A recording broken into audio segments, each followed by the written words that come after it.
Que a graça e a paz do Senhor esteja sobre vocês, irmãos, aqueles que estão aqui e aqueles que nos acompanham pela internet. Que Deus seja bondoso, assim como Ele já tem sido conosco. Eu quero que você abra sua Bíblia em 1 Tessalonicenses, capítulo 2. Primeira carta de Paulo aos Tessalonicenses, capítulo 2. A gente vai continuar a exposição desse livro.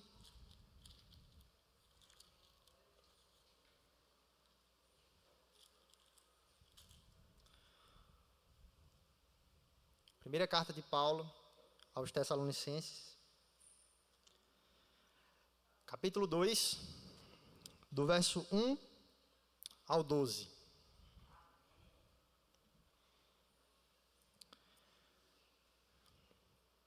Diz assim a palavra de Deus: Porque vós, irmãos, sabeis pessoalmente que a nossa estada entre vós não se tornou infrutífera.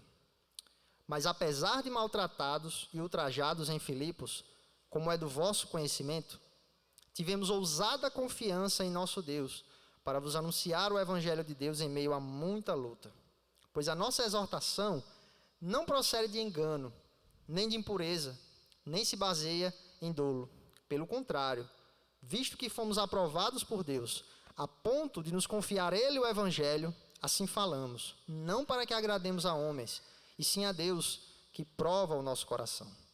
A verdade é que nunca usamos de linguagem de bajulação, como sabeis, nem de intuitos gananciosos. Deus disto é testemunha. Também jamais andamos buscando glória de homens, nem de vós, nem de outros. Embora pudéssemos, como enviados de Cristo, exigir de vós a nossa manutenção, todavia nos tornamos carinhosos entre vós, qual ama que acaricia os próprios filhos. Assim, querendo-vos muito, estávamos prontos a oferecer-vos não somente o Evangelho de Deus, mas igualmente a própria vida. Por isso que vos tornastes muito amados de nós. Porque vos recordais, irmãos, do nosso labor e fadiga, e de como noite e dia, labutando para não vivermos à custa de nenhum de vós, vos proclamamos o Evangelho de Deus. Vós e Deus sois testemunhas, do modo porque piedosa, justa e irrepreensivelmente procedemos em relação a vós outros que credes. E sabeis ainda de que maneira, como pai a seus filhos, a cada um de vós, exortamos, consolamos e admoestamos, para viverdes de modo digno do Senhor, que vos chama para o seu reino e glória. Vamos orar mais uma vez? Senhor, tem misericórdia do teu povo, pois somos pecadores e carecemos da tua misericórdia. Nós tivemos o privilégio de adorar o teu nome já, e pela tua infinita graça, o Senhor também fala aos nossos corações através da tua palavra. O culto é totalmente para o Senhor, mas o Senhor é tão bom que fala aos nossos corações. E que desta feita não seja diferente, Senhor. Que eu, os meus irmãos, aquelas pessoas que ouvem essa mensagem ou que ainda vão ouvir, possam de fato ouvir a tua palavra e a tua voz. É assim que nós oramos, pelos méritos de Jesus Cristo na cruz. Amém. Se existe algo que todos nós sabemos aqui, que é do conhecimento de todos nós, algo que gera tristeza no nosso coração, angústia e até raiva em alguns momentos, é o fato de nós sabermos que nesse exato momento, ao redor desse país tão grande, existem líderes, pastores, supostos mestres, pregando um outro evangelho, que, como Paulo diz em Gálatas, na verdade não é evangelho. Uma mensagem açucarada, uma mensagem que dá uma tapinha nas nossas costas, que não confronta pecados, que não fala de cruz, que não fala de arrependimento, que não fala de transformação de vida. Nós sabemos disso. E nós pregamos contra isso. Que esse púlpito, ou o púlpito de qualquer lugar, deve ser um lugar onde a Escritura deve ser exposta, onde Deus fala a sua igreja, como Calvino diz, de onde Deus governa a sua igreja, é através da exposição fiel da sua Escritura. Nós defendemos isso, com unhas e dentes, inclusive essa igreja aqui. Só que uma pergunta deve ser feita em meio a isso. Será que o problema dessas pessoas que pregam um evangelho falso, um pseudo-evangelho, será que o problema é simplesmente o conteúdo dessa mensagem? Um conteúdo falso que não está dentro da Escritura? Será que o problema é só essa parte externa, esse conteúdo que elas escutam ou que elas falam? Trazendo para a nossa realidade aqui, será que o que Deus quer para nós, como liderança da igreja, como diáconos, como presbíteros, será que o que Deus quer para nós é simplesmente uma exposição fiel da Escritura? Ele quer isso sim, e glória a Deus porque essa igreja faz. Mas será que é só isso? O conteúdo da mensagem, aquilo que é externo, que as pessoas veem, será que é simplesmente isso? A gente sabe que não. E há 2000 anos atrás, Paulo foi acusado por algumas pessoas da igreja dos Tessalonicenses, talvez algumas pessoas de fora estavam influenciando, e dizendo para Paulo, combatendo Paulo, não por causa do conteúdo da mensagem dele. Essa não era a principal acusação. A principal acusação era, Paulo, as suas intenções são impuras. Você prega o evangelho, mas você tem outras intenções. Você quer saber do nosso dinheiro, ou você não nos ama de fato. Você tem segundas intenções conosco. A igreja, no meio da igreja, provavelmente havia esse burburinho, havia esse questionamento das intenções de Paulo.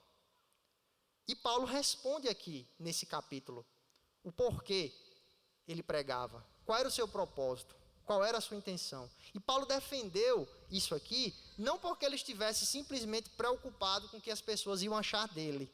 Não, mas é porque ele sabia, como o reverendo Hernandes bem fala na sua exposição desse texto, que atacando o mensageiro, a mensagem seria comprometida. Então Paulo precisa se defender, dizendo, olha, as minhas intenções são boas, são puras. Eu não preguei a palavra para vocês com segundas intenções. E isso traz para nós, meus irmãos, uma reflexão muito oportuna. Primeiro para nós, como liderança da igreja, diáconos, presbíteros, aqueles que estão à frente do rebanho, que não é simplesmente fazer a obra de Deus. Nós devemos sim fazer a obra de Deus, mas com as motivações ou com a motivação correta. E esse é um problema para nós. Por quê? Porque nós somos pecadores. E vocês não sabem qual é a minha motivação ao pregar aqui. Vocês não sabem, não tem como saber. E se eu não tiver cuidado, até o meu coração que é enganoso, vai me enganar também. E a gente sabe, por exemplo, como Jesus lá no Sermão do Monte diz, que não é simplesmente não assassinar alguém, pegar uma faca e colocar no coração dela. É o que está dentro, são as intenções do coração. E para nós, em geral, se a aplicação aqui é, em primeira instância, para a liderança da igreja, mas nós também, ou qualquer pessoa, você que faz a obra de Deus, todos nós que somos convertidos a Cristo, nós fazemos a obra de Deus. Então não ache que simplesmente o que Deus quer de você é fazer a obra e pronto. Analise o seu coração, as suas intenções. Qual a sua intenção? Qual a sua intenção em vir para cá hoje à noite? E eu confesso que estudando esse texto, eu passei a semana meditando, olhando para mim e dizendo, peraí, qual é a minha intenção em pregar ali no domingo? Qual a minha intenção em ser um presbítero? Qual a minha intenção em ser um diácono? E não se apresse em sair dessa reflexão, porque o nosso coração é enganoso. Então, naturalmente, ele vai dizer, não, eu vou pregar para a glória de Deus. Será? E é aqui que Paulo responde isso. Isso é muito importante. Ou seja, não basta simplesmente fazer a coisa certa. A gente precisa fazer a coisa certa pelo motivo certo. Esse é o ponto. Então a gente vai entrar no capítulo 2 e eu preciso lembrar aos irmãos algumas coisas, alguns detalhes dessa carta para que a gente possa seguir em frente, seguir viagem, digamos assim. Paulo chega na cidade de Tessalônica, lá em Atos 17, como a gente conhece. Ele sai de Filipos, Atos 16, é preso, é solto, e ele continua a sua jornada missionária, na sua segunda viagem missionária. Ele anda provavelmente 150 quilômetros ao sul e chega na cidade de Tessalônica. Ele prega naquela cidade por pelo menos 3 semanas, a gente vê lá em Atos 17. Há um avivamento naquela cidade, as pessoas se convertem, há transformação, mudança de vida, elas abandonam os seus ídolos, porque a cidade de Tessalônica era uma cidade onde a maioria das pessoas eram gentílicas. Uma cidade muito grande, mais de 200 mil habitantes naquela época, uma cidade muito importante na região da Macedônia.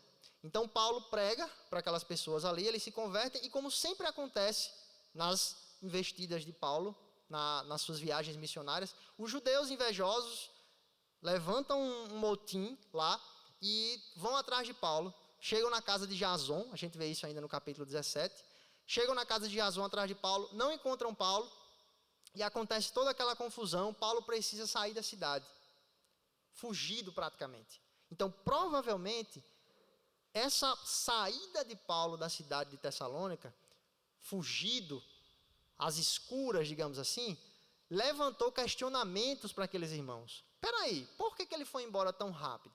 Paulo foi embora cedo daquela cidade. Existe uma discussão entre os comentaristas se foi somente 3 semanas, se foi mais um pouco, mas o fato é que Paulo precisou sair. Na própria carta, ele diz, na primeira carta, ele diz: olha, eu tentei ir até vocês, só que Satanás barrou meu caminho 2 vezes. Eu tentei ir até vocês e Satanás barrou o caminho. A gente vai chegar nesse texto ainda. Então, Paulo tentou e não conseguiu. Saindo de Tessalônica, Paulo vai para Bereia, ainda capítulo 17. De Bereia, Paulo vai para Atenas, chega em Atenas, prega, como a gente conhece. De Atenas, ele vai para Corinto, Atos 18. Quando ele chega em Corinto, ele não aguenta mais, quer saber notícias daquela igreja. E nesse meio termo, ele pediu para Timóteo ir lá em Tessalônica. Ele fala na carta e diz: olha, Timóteo, vai lá, porque eu não aguento mais, eu quero saber se o tempo que eu fiquei naquela cidade, quando eu saí, se aqueles irmãos abandonaram a fé, se eles esfriaram, o que foi que aconteceu? Então, Timóteo vai em Tessalônica e volta, e eles se encontram em Corinto. Lá em Atos 18 a gente vê isso. Então, Timóteo chega trazendo as notícias daquela igreja. Aquela igreja está crescendo, aquela igreja está forte, tem apresentado o fruto do Espírito, está desenvolvendo, apesar das dificuldades. A gente viu isso no capítulo 1. E no capítulo 2... ele responde alguma coisa que Timóteo chegou falando para ele, que a gente não sabe, a Escritura não diz, mas que provavelmente era essa desconfiança das intenções de Paulo. E Paulo precisa aqui se defender, dizendo: olha, as minhas intenções não são impuras. Eu não preguei aí, o tempo que eu passei não foi por outra coisa, senão por amor a Deus e por amor a vocês. E a gente entra aqui no capítulo 2. Nesse pano de fundo fica melhor para a gente poder entender isso aqui. Então vamos lá, deixe sua Bíblia aberta, a gente vai caminhando aqui nos versículos. Então o versículo 1, Paulo diz assim: porque vós, irmãos, sabeis pessoalmente que a nossa estada entre vós não se tornou infrutífera. O que Paulo está dizendo aqui? Quando ele sai do capítulo 1, como a gente estudou, no capítulo 1 parece que é uma eterna ação de graças. Paulo está dizendo: olha, eu dou graças a Deus por todos vós, mencionando vocês nas minhas orações, porque vocês têm apresentado uma fé, têm apresentado amor, têm apresentado esperança, vocês realmente são eleitos de Deus. Quando Paulo muda aqui, parece que ele muda o tom. É como se ele dissesse: ok, mas eu preciso falar isso para vocês. Eu preciso falar isso para vocês. E ele diz: olha, porque vós sabeis, pessoalmente, que o tempo que eu passei com vocês, que foi pouco, foi 3 semanas, não foi infrutífero. Vocês sabem disso. Vocês conhecem. Paulo é como se ele chamasse os irmãos e dissesse: olha, preste atenção, vocês sabem disso. E essa palavra aqui, meus irmãos, do final do versículo, infrutífera, a gente tem que prestar atenção nela. Por quê? A nossa tradução, pelo menos a Revista Atualizada, essa palavra que ela traduz por infrutífera, ela também pode ser traduzida por mãos vazias. Ou seja, Porque vós, irmãos, sabeis pessoalmente que a minha estada entre vocês não foi de mãos vazias. Então aqui a gente pode ter dois sentidos. Ou Paulo estava dizendo assim, olha, vocês sabem que o tempo que eu passei com vocês aí, teve fruto. Frutificou, pessoas se converteram, pessoas mudaram de vida. Houve fruto. Só que os estudiosos, a grande maioria deles, entende que essa infrutífera aqui significa falta de propósito. É como se Paulo estivesse dizendo, olha, o tempo que eu passei com vocês, vocês sabem, não foi sem propósito. Eu não cheguei aí simplesmente porque eu quis, sem propósito algum, sem um mandado de Deus. Eu não cheguei aí de mãos vazias. E mãos vazias aqui significa o quê? Eu não cheguei aí sem nada para oferecer para vocês. Eu cheguei oferecendo o evangelho. Eu não cheguei de mãos vazias. Muito provavelmente o sentido dessa palavra é esse. O contexto vai explicar. Por quê? Porque no versículo 2, ele traz à memória daqueles irmãos o que foi que levou Paulo a chegar em Tessalônica. Como é que ele chegou lá? Antes de Tessalônica, o que foi que aconteceu? Versículo 2. Mas, apesar de maltratados e ultrajados em Filipos, como é do vosso conhecimento, ele diz, vocês sabem, apesar de eu ter sido maltratado e ultrajado, o que foi que aconteceu com Paulo em Filipos? Capítulo 16 de Atos. Paulo chega lá em Filipos, aparentemente vai dar tudo certo, ele recebeu uma visão, ainda no capítulo 16, ele recebe uma visão dizendo, olha, passa adiante de um varão macedônio, passa e me ajuda a gente. Paulo chega em Filipos, prega, acontece a conversão de Lídia, bênção pura, vai dar tudo certo, mas o que acontece? Uma jovem adivinhadora vinha seguindo eles, e Paulo diz assim, olha, expulsou, em nome de Jesus. O que acontece? Os homens que eram donos daquela mulher, dizem, não, a nossa fonte de lucro foi tirada, então não dá certo, vamos pegar esses homens. O que acontece? Paulo é preso, Paulo apanha, vai para a prisão, a gente tem aquele relato com Silas, ele é solto, né? Acontece aquele terremoto, e ele sai de Filipos, e o que Paulo está dizendo aqui, olha, vocês sabem que eu não cheguei aqui de mãos vazias, eu tinha propósito, porque se eu não tivesse propósito, eu não tinha apanhado e continuado. Eu não tinha continuado. Se eu quisesse estar aí por causa do dinheiro de vocês, ou por qualquer outra coisa, quando eu levei a surra em Filipos, eu não tinha continuado. Não tem futuro. Se existe uma coisa que peneira a nossa vida, a nossa caminhada cristã, são as dificuldades. A gente sabe disso. Se a gente não tem um propósito bem definido, se realmente Deus não transformou nossa vida, acontece como a parábola dos solos, não é verdade? A semente é jogada e o solo não tem profundidade, a raiz ela não cresce porque as dificuldades, as tribulações da vida, e a gente sabe disso. Tem situações, meus irmãos, você sabe disso, cada um sabe disso, que você só continuou por pura graça de Deus. Depois você olha para trás e diz assim, rapaz, se fosse pela minha força eu não teria continuado. Você acha que é o que isso? Propósito, mas quem é que põe esse propósito no seu coração? É Deus. É Deus que dá esse propósito, um propósito tão forte que você sofre, que você perde, que você em meio a dificuldades, você continua. Porque não ache que a vida cristã é um conto de fadas. Se já faz tempo que você está vivendo essa caminhada, você sabe que existem momentos que você está assim, numa felicidade grande, Deus concede uma bênção para você, acontece alguma coisa na sua vida que você, nossa, glória a Deus, mas tem momentos, meus irmãos, que parece que fechou tudo. E eu não falo só fechou no sentido financeiro, não, mas parece que dá tudo errado, não é? Existem momentos que parece que está dando tudo errado, mas a gente continua pela graça e pela misericórdia de Deus, por causa de um propósito muito forte que é colocado no nosso coração, apesar dos nossos pecados. E é isso que Paulo está dizendo aqui. Mas, apesar de maltratados e ultrajados em Filipos, como é do vosso conhecimento, ele diz, olha, vocês sabem. E alguns comentaristas dizem que Paulo traz à memória daqueles irmãos o fato dele ter sido maltratado em Filipos, e talvez, Paulo estava dizendo assim, olha, vocês viram as marcas. Porque o que aconteceu? Quando Paulo, lá em Atos 16, quando Paulo sai da prisão, quem é que ajuda a limpar as suas feridas? O carcereiro, não é? Mas você acha que, assim, essas feridas sararam assim, num toque de mágica? Talvez ele estivesse dizendo isso. Olha, vocês sabem que eu fui maltratado. Vocês viram as feridas. Vocês viram que eu apanhei. Apesar de maltratados e ultrajados em Filipos, como é do vosso conhecimento, tivemos ousada confiança, continuando no versículo 2, em nosso Deus, para vos anunciar o evangelho de Deus em meio a muita luta. O que ele diz? Olha, vocês sabem que o tempo que eu passei com vocês não foi sem propósito.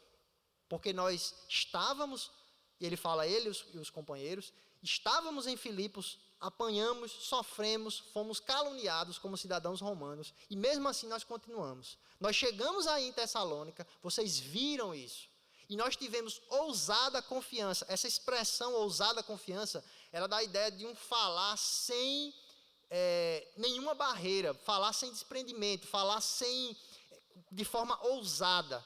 Então, é Paulo dizendo assim, olha, apesar de tudo isso, eu cheguei em Tessalônica, eu apanhei, mas eu cheguei em Tessalônica e eu preguei de novo. Paulo sabia que ele podia apanhar de novo. Só que ele diz, olha, tivemos ousada confiança em Deus, para vos pregar o evangelho de Deus em meio a muita luta. E essa luta aqui, provavelmente é uma luta exterior, não é uma luta interior. Apesar de Paulo ter as suas lutas interiores, como todos nós temos, muito provavelmente essa expressão luta aqui que Paulo tira de um contexto de jogos. Ele estava falando com gentios, em sua maioria. O mundo gentil, ele conhecia os jogos, as batalhas na arena e tudo mais. Então, Paulo tira essa expressão. No grego, essa palavra luta significa isso. Então, em meio a essas dificuldades todas, eu preguei para você o evangelho. Eu preguei para vocês com ousada confiança. E agora no versículo 3, ele vai falar sobre a forma como ele falou isso, a sua pregação. Mas como foi que eu falei para vocês? E ele traz à memória aqueles irmãos. Versículo 3, pois a nossa exortação não procede de engano. Exortação aqui pode ser substituído por pregação. A nossa exortação não procede de engano. Ele coloca 3 coisas, não procede de engano, nem de impureza, nem se baseia em dolo. Essas 3 coisas aqui, Paulo, olha, o meu discurso, a minha pregação não se baseia nisso. Primeira coisa, impureza. Primeira coisa, na verdade, ele coloca aqui, engano.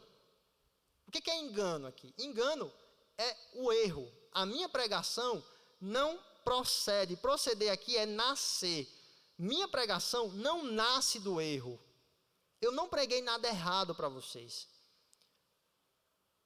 É isso que Paulo está dizendo. Eu não preguei nada errado. E não só isso. Não procede do erro, do engano, nem de impureza. Impureza aqui, alguns interpretam essa palavra impureza como era ligada a uma palavra muito... Sempre que ela aparece, na verdade, no grego aqui, sempre que ela aparece, ela está ligada a outra palavra que tem a ver com imoralidade sexual, que é a palavra porneia. Então, alguns entendem que o que Paulo está dizendo aqui é: a minha pregação, ela não se baseia em nada errado e nem procede. Ela não procede, ou seja, ela não nasce do erro e ela não nasce também de intenções pecaminosas, sexuais. Trocando em miúdos. Eu não estava pregando para atrair as meninas da igreja. Eu não tinha intenção impura com elas. Vocês sabem disso. O significado pode ser esse significado sexual, mas também pode ser a intenção de segundas intenções. Ou seja, eu não pregava para vocês, eu não preguei para vocês com segundas intenções. O que é isso? É você pregar e por trás você tem uma segunda intenção. Não, eu estou pregando, mas eu quero que essa pessoa vá por esse caminho. Paulo diz, olha, não é isso. Eu não fiz isso. Vocês sabem. E a terceira, versículo 3 ainda, Pois a nossa exortação não procede de engano, nem de impureza, nem se baseia em dolo. O que é dolo aqui?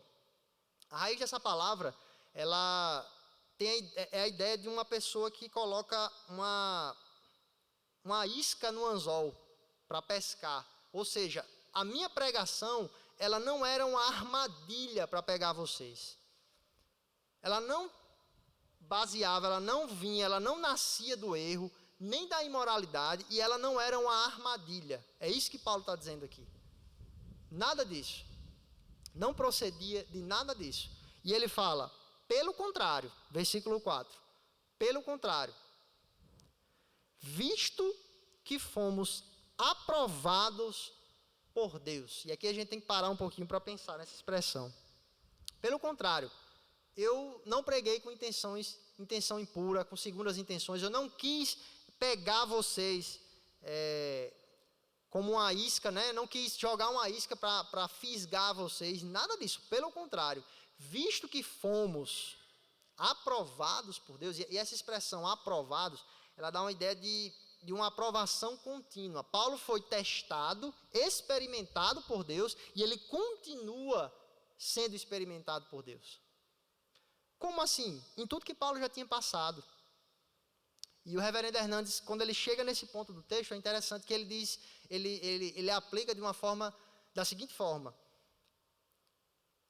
a experiência ou o fato de nós termos sido aprovados no passado, e aqui não tem nada a ver com salvação, tá? Aqui não tem nada a ver com salvação.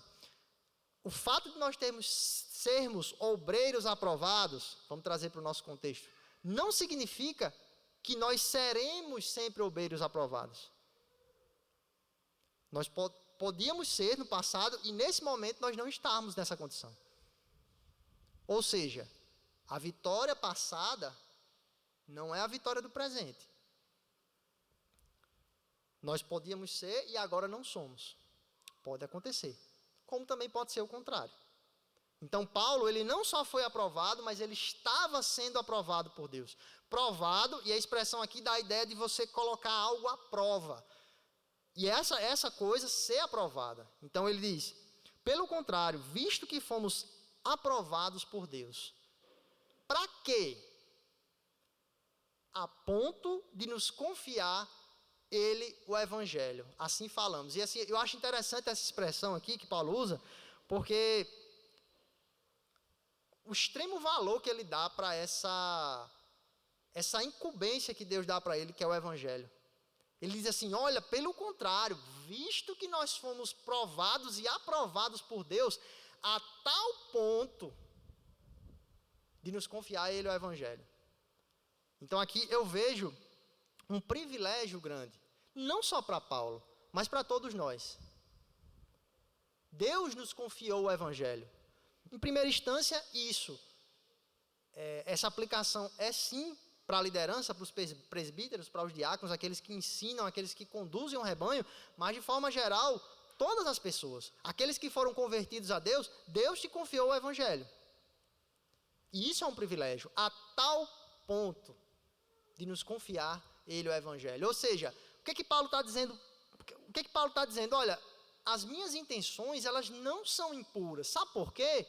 Porque Deus me confiou o evangelho. O raciocínio de Paulo é esse. A gente tem que entender esse raciocínio.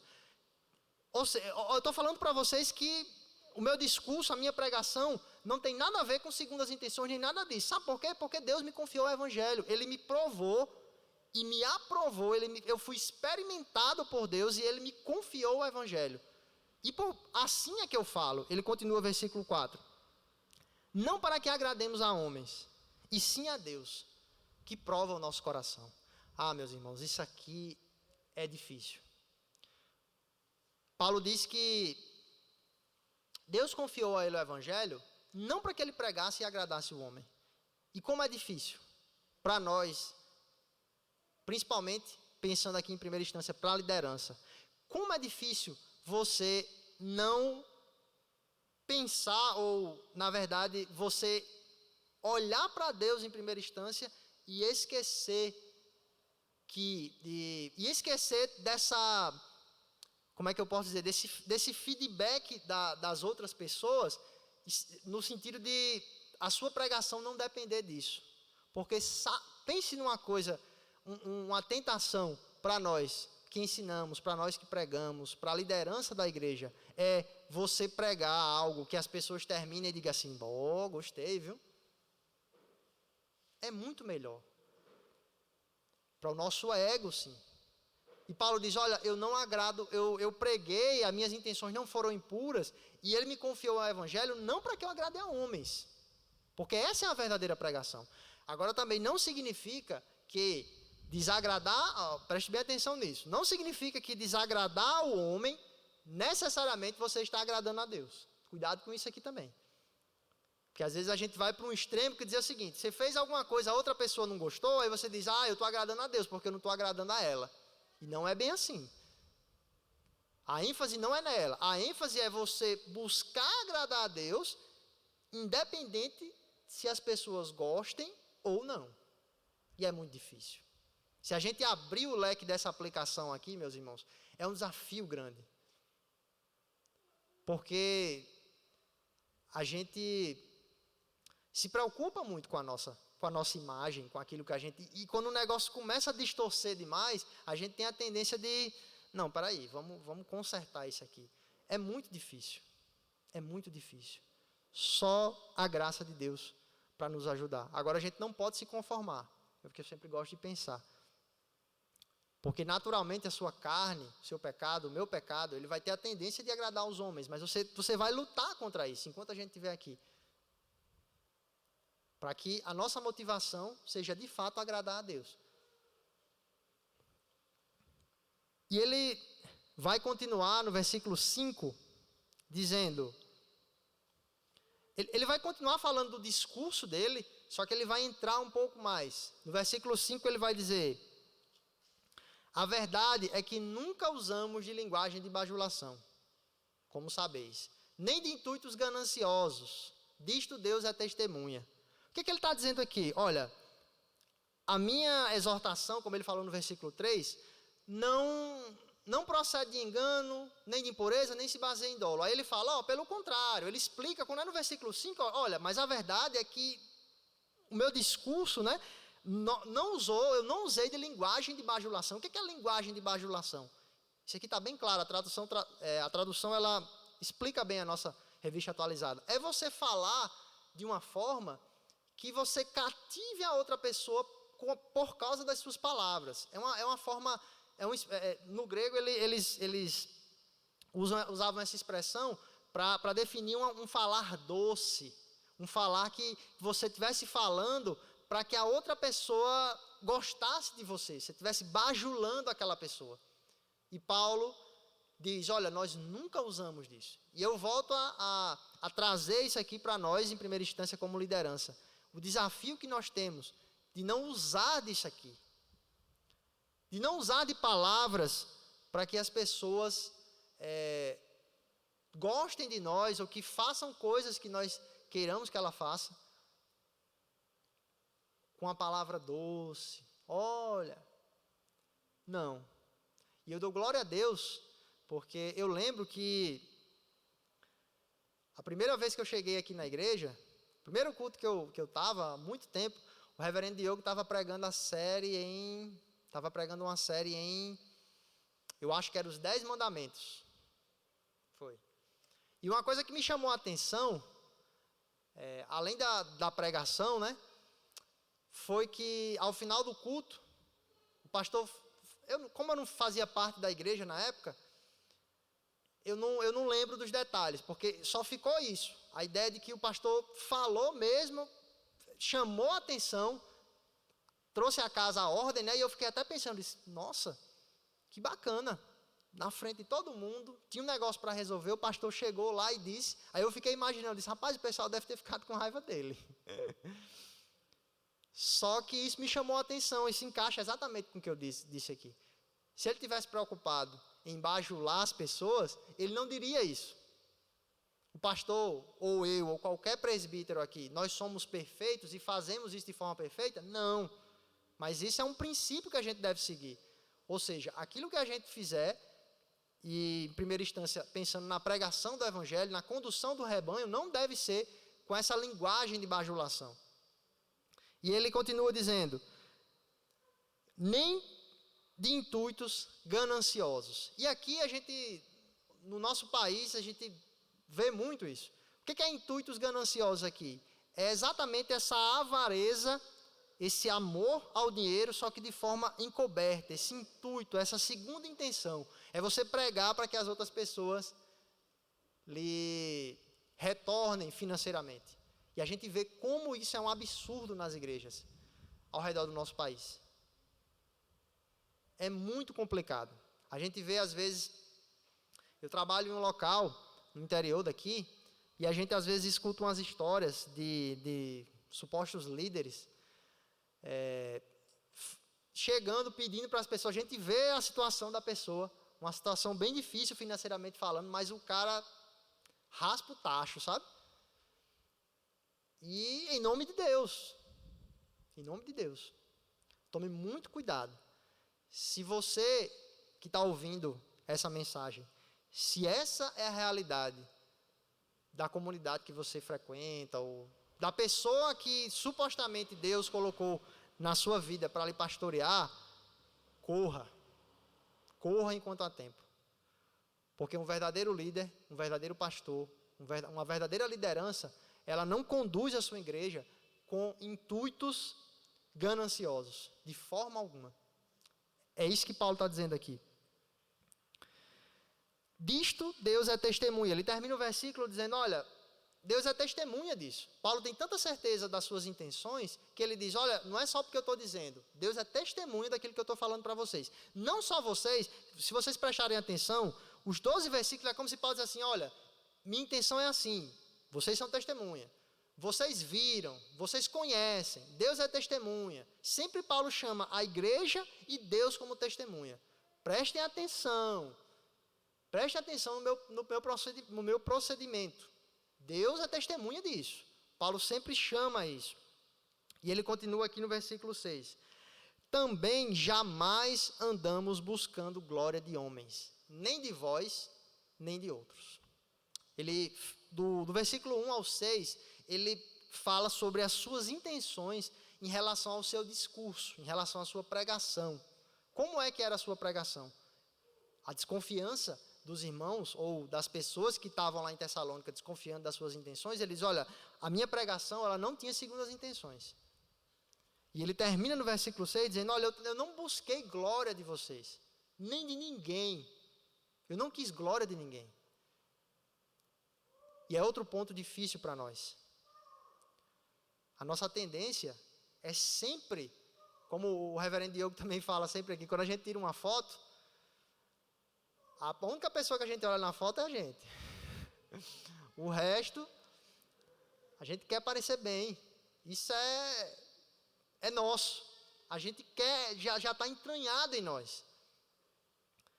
Essa ideia de buscar a glória. Claro que eu usei um exemplo simples, mas nesses pequenos detalhes a gente vê como a nossa natureza, ela quer realmente isso. Ela quer a glória, ela quer o reconhecimento.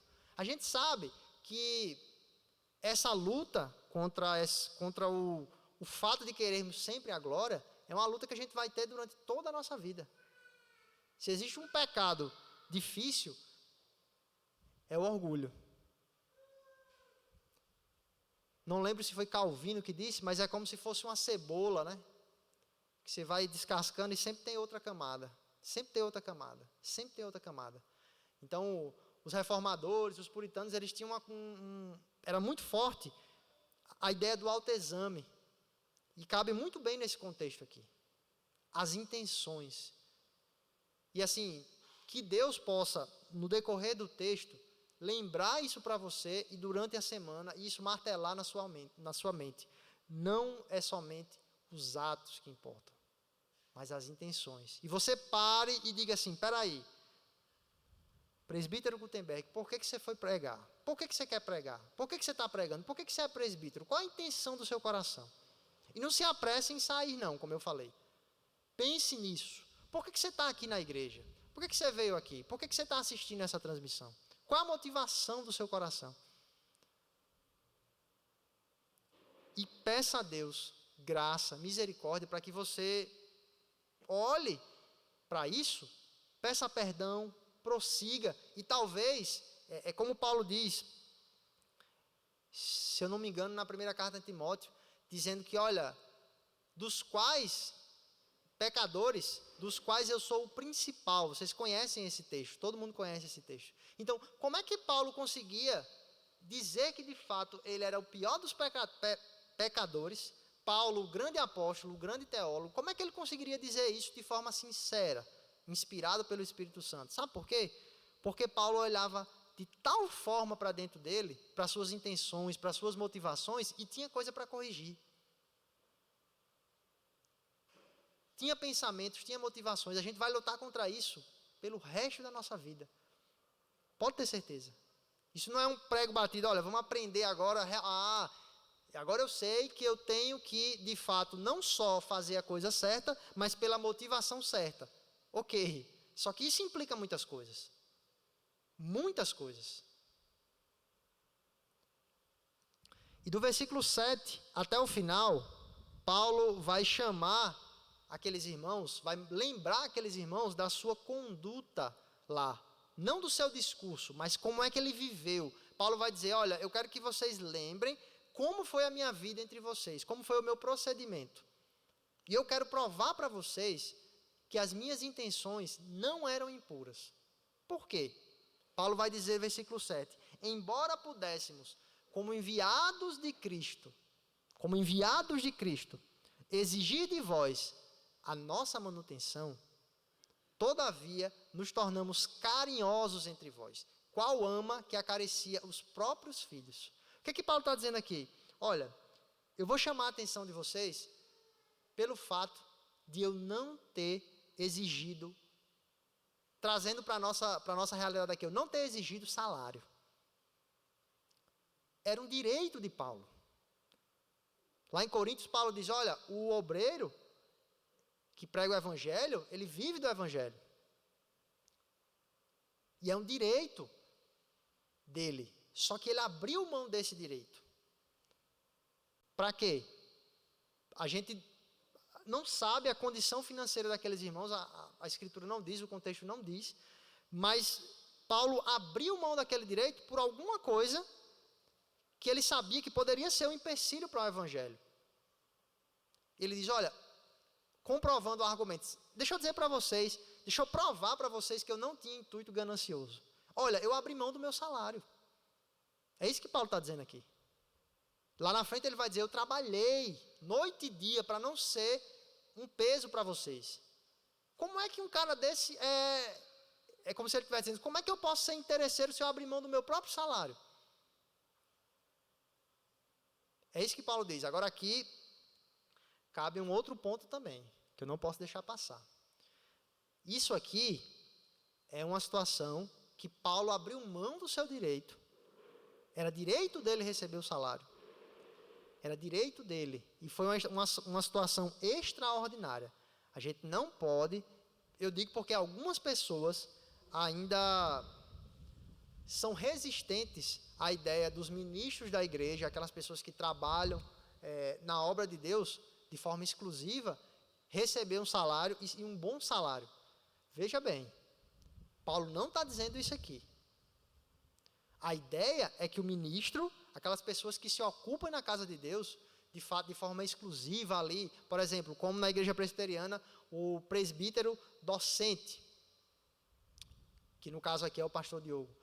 A ideia é que, de fato, a igreja, Deus, obviamente, mantém, é Deus que sustenta, através da fidelidade dos irmãos, para quê? Para que essa pessoa possa se dedicar à oração e à pregação.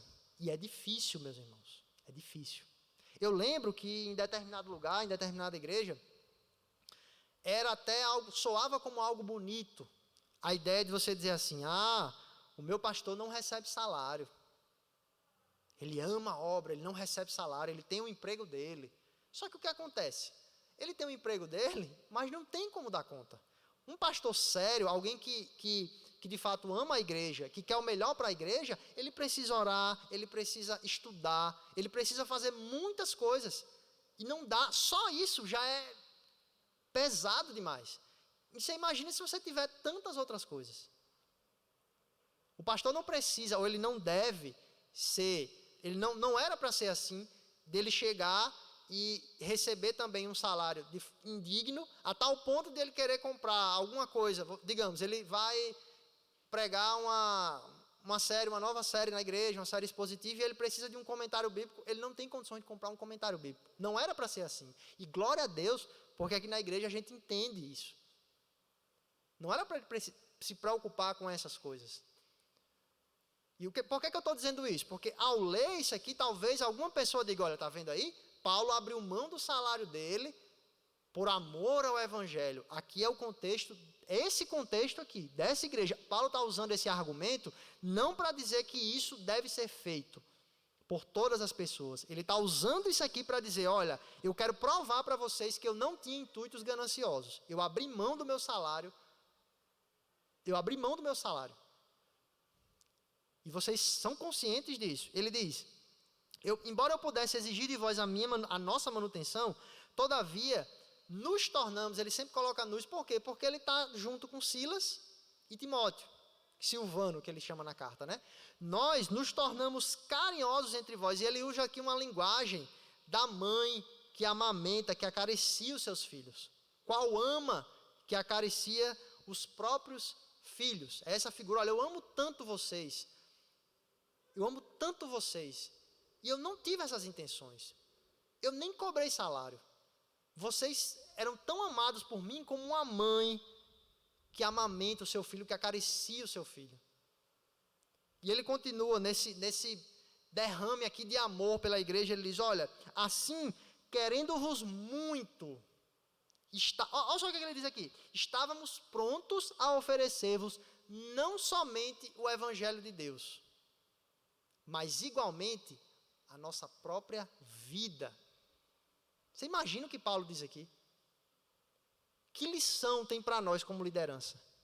Paulo estava dizendo, olha, eu fui pregar o evangelho para vocês, só que eu amo tanto vocês, apesar do pouco tempo que eu fiquei, que eu estava disposto não somente a pregar o evangelho para vocês, mas eu estava disposto a dar a minha vida por vocês. Por isso, ele termina, o versículo 8, vos tornastes muito amados de nós. Por esse pouco tempo, Paulo ensina para nós, como liderança, que não só o nosso discurso, mas as nossas ações devem ser dar a vida pela igreja. Porque a igreja é amada do Senhor. E é difícil, porque a igreja é composta de gente, e gente é difícil. Pessoas são difíceis. Eu sou difícil, você é difícil. Mas ele diz, eu estava pronto para dar minha própria vida por vocês. Que ensino. E o que foi? E de onde é que Paulo tira isso? Paulo tira isso do Supremo Pastor, que deu a vida por nós. Esse é o modelo. Paulo, ele deve ser imitado a tal ponto, a ponto que ele aponte para Cristo. Mas o nosso alvo de imitação é sempre Cristo. Paulo está dizendo, olha, eu estava disposto a dar a vida por vocês. E a ideia disso aqui, olha, assim como meu Senhor Jesus deu a vida por nós, o Supremo Pastor, o pastor sem pecado, que viveu aqui nessa terra e cumpriu todos os mandamentos à risca e não pecou em um só segundo da sua vida, deu a vida pela sua igreja, eu estava disposto a dar a vida por vocês. E eu não tive intenções gananciosas. E ele continua, ele traz mais a memória, olha, mais ainda, eu vou usar outro argumento para vocês, para dizer que eu não tive intenção gananciosa, eu não tive segundas intenções. Porque vos recordais, irmãos, do nosso labor e fadiga. A ideia aqui é um trabalho pesado mesmo. A gente sabe, lá em 1 Coríntios, que quando Paulo chega em Corinto, na verdade Atos 18, quando ele chega em Corinto, ele vai fazer tendas, não é? Com Priscila e Áquila. Ele encontra, ele começa a fazer tendas. Por quê? Porque todo judeu, ele aprendia uma profissão muito cedo. Então, Paulo era um construtor de tendas. Era um engenheiro, digamos assim. Então, Paulo, provavelmente essa ocupação que Paulo fez aqui foi construir tendas.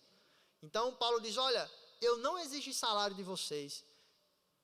minha pregação não foi com segundas intenções, eu não tive esse mau caratismo com vocês encoberto. Não, eu não exigi salário, eu trabalhei. Porque vos recordais, ele diz, olha, vocês lembram do nosso labor e fadiga, de como noite e dia. Óbvio que aqui Paulo não está dizendo que trabalhou 24 horas por dia. Aqui a ideia do texto não é essa. A ideia é que Paulo trabalhou tanto durante o dia como durante a noite. E mesmo assim ele aproveitava para pregar o evangelho. Isso aqui é outra lição para nós. Paulo, ele não perdia as oportunidades. Porque se ele trabalhava lá, então durante o seu trabalho, nos momentos que ele tinha oportunidade das suas conversas, ele ia pregando a Cristo. E aqui é uma aplicação para todos nós. Como a gente bem sabe, a evangelização não é um evento, não é um momento. Vamos marcar uma evangelização hoje às 15 horas. Pode ser feito isso? Pode, sem problema algum, mas não é um evento. É um estilo de vida, como a gente sabe. É o que a gente fala para o nosso companheiro de trabalho. E essa é a evangelização mais eficaz. Não é aquela que você diz, olha, entrega um folheto e diz assim, olha, Jesus te ama e vai embora. É aquela que você, olha, peraí, é conversa, é diálogo, é contato, é convívio com aquela pessoa. Não é de um dia para a noite. Então, Paulo, nesse meio termo, trabalhando, olha, eu trabalhei noite e dia, labutando, né? Para não viver à custa de nenhum de vós, vos proclamamos o evangelho de Deus. E ele continua o versículo 10. Mais uma vez ele chama a figura de Deus. Vós e Deus sois testemunhas do modo porque piedosa, justa e irrepreensivelmente procedemos em relação a vós outros que credes. Então Paulo diz aqui, olha, além de eu ter trabalhado para conseguir meu sustento, eu não fui um peso para vocês, vocês sabem a forma como eu me comportei diante de vocês. Vocês sabem disso. Ele diz, vós e Deus sois testemunhas, do modo porque justa, piedosa e irrepreensivelmente nós procedemos em relação a vós outros que credes. Talvez, essa defesa aqui, o versículo 10, Paulo pode estar se defendendo em relação à ideia dele estar pregando ali com intenções impuras no sentido sexual. Por exemplo, está atrás das mulheres, está pregando, mas ele está no pensamento nas mulheres. Então, se o que Paulo disse no versículo 3, que a nossa exortação não procede de engano, nem de impureza, essa impureza, de fato, foi impureza sexual, existe uma boa possibilidade desse versículo 10 estar fazendo referência a isso. Ele disse, olha, meu proceder é um proceder, de fato, de um homem de Deus. Justo, ele fala aqui, forma piedosa, justa e irrepreensível. 3 coisas. Vocês sabem disso. Vós e Deus sois testemunhas. Versículo 11. E sabeis ainda de que maneira como a pai a seus filhos, a cada um de vós. Vocês sabem e sabeis. Vós e Deus sois testemunhas. A verdade é que vocês sabem disso, vocês sabem daquilo. Deus é testemunha, vocês são testemunha. Vocês sabem da maneira como eu me comportei. Vocês sabem como foi a forma que eu tratei vocês, como um pai a seu filho. Agora a figura não é mais de uma mãe, a figura é de um pai. Então Paulo, além de ser uma mãe, usar essa figura de uma mãe que cuida do seu filho, que amamenta o seu filho, é um pai que instrui, um por um. O texto diz, a cada um de vós. Do mesmo jeito que no capítulo 1 ele diz, damos sempre graças a Deus por todos vós. Todos vós. Então Paulo era preocupado de forma individual com os irmãos. Não havia uma seleção. Paulo era preocupado de fato com cada um deles. E ele fecha essa ideia no versículo 12, ele diz, e sabeis ainda de que maneira como o pai, versículo 11, a seus filhos, a cada um de vós, o que foi que ele fez? Exortamos, consolamos e admoestamos, para viverdes de modo digno de Deus, que vos chama para o seu reino e glória. Ele fecha aqui o raciocínio. Ele diz, olha, eu amamentei, entre aspas, a vocês como uma mãe, cuidei, eu instruí vocês como um pai, a cada um de vós. Para quê? Qual era a minha intenção com vocês? era que vocês vivessem de modo digno de Deus, que vos chama para o seu reino e glória. Era essa a intenção de Paulo. Eu não tive intenções impuras. Eu não tive segundas intenções. A minha pregação não foi uma arapuca. Quando eu saí de Filipos e cheguei em Tessalônica, eu tinha convicção. As minhas intenções, o meu propósito, era um propósito correto. Eu sabia que eu podia apanhar, eu sabia que eu podia sofrer, eu sabia que eu podia morrer. Mas eu resolvi isso, porque eu tinha como propósito fazer que vocês vivessem de modo digno do Senhor, que vos chama para o seu reino em glória. A gente poderia abordar várias aplicações, mas eu acho que aquilo que Deus deixou mais forte no meu coração é a questão das nossas intenções. Isso ainda continua martelando, até agora há pouco, e até agora está dizendo, mas por que você está pregando aí? Qual a intenção do seu coração? E isso pode ser transferido, como eu falei, essa aplicação primária aqui é para a liderança. Sim, para os presbíteros, para os diáconos, mas isso pode ser transferido para qualquer um de nós. Qual a sua intenção? Qual o seu propósito? E essa palavra propósito, a gente escuta muito ela. Algumas pessoas têm um propósito de ter um salário melhor, de passar num concurso muito bom, né, em ter uma estabilidade financeira, e não tem problema nenhum com isso. Não tem problema algum com isso. Só que existe um propósito que é mais forte de qualquer outro,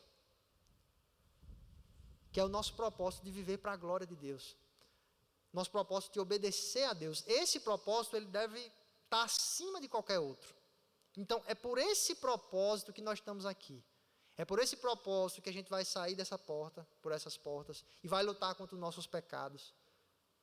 Vai negar a nós mesmos, como Jesus disse, e segui-lo. É por esse propósito. E se isso não for muito forte, tão forte no seu coração, se não tiver sido impresso, de fato, pelo Espírito Santo, você não vai aguentar, e nem eu. Só Deus, meus irmãos. Por isso que a gente só sabe quem são os eleitos no final. E, na verdade, ninguém sabe.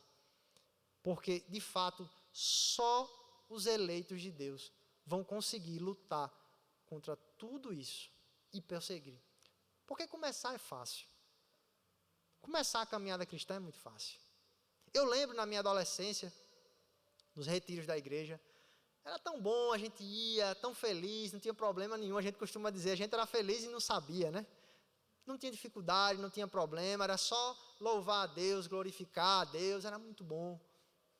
Só que a gente vai ficando mais velho, a caminhada vai aumentando e começam a aparecer coisas que aparentemente são mais pesadas do que nós, e na verdade são. E que se não for a graça de Deus e esse propósito firmado, a gente não consegue. Mas isso não deve trazer angústia para o coração de vocês e para o meu coração, no aspecto de dizer assim, olha, realmente eu não tenho. Isso pode ser o seu caso aqui. Você pode estar assistindo isso, ou você pode estar aqui dizendo, olha, realmente eu não tenho, meu propósito em estar aqui hoje à noite não foi o propósito de glorificar a Deus. Eu vim porque não tinha o que fazer, ou eu estava aqui. E se existe um começo da gente lutar contra isso, contra a nossa própria carne, é admitir que de fato os nossos propósitos, as nossas intenções não estão centradas na glória de Deus, no louvor a Deus. Isso sou eu e você, meu irmão. Isso é uma reflexão constante. Eu sei que eu não tenho o poder de fazer isso em você e nem em mim, mas eu sei que Deus pode fazer isso. Eu sei que Deus pode, tanto em mim quanto em você, fazer com que a gente tome isso como ideal. Olha, eu não preciso simplesmente, somente fazer as coisas certas, mas eu tenho que fazer as coisas certas pela motivação correta. Fazer a obra de Deus pela motivação correta. É difícil, mas essa é a vontade de Deus. Pode ter certeza. Se existe uma coisa que é a vontade de Deus, é essa. Tem coisas que a gente diz, coisas muito objetivas, ou talvez algumas situações você diz assim, mas eu queria ir para um lugar tal ou lugar tal, eu queria fazer concurso tal ou concurso tal. Qual é a vontade de Deus? A gente tem princípios na Escritura que nos baseiam aí. Não necessariamente, ou na maioria das vezes, Deus não vai descer e dizer, olha, eu quero que você faça Enem para tal curso. Eu quero que você compre a casa azul, roxa. Não. Existem princípios que a gente vai seguir e Ele vai nos orientar. Só que existem coisas que o bacana é a gente saber que de fato essa é a vontade de Deus. E se é a vontade de Deus, meus irmãos, Ele vai nos ajudar. E você não está feliz com isso. Você está feliz em fazer coisas, a obra de Deus com a motivação errada? Você não está. Nem eu estou. E não pense, repetindo aqui, não pense que é simplesmente, eu vim aqui para pregar, para tocar, ou fazer qualquer outra coisa, ou na minha vida mesmo, fazendo a obra de Deus, um pensamento totalmente maligno, interesseiro. Não é só isso. Existem pormenores que só Deus conhece, e você. Está lá dentro. Às vezes nem a gente percebeu ainda. E com a graça de Deus, Ele vai nos ajudando, dizendo, Senhor, tira isso de mim. Para que o Senhor seja glorificado com as minhas ações e com as minhas intenções. Que Deus nos ajude, meus irmãos. Amém.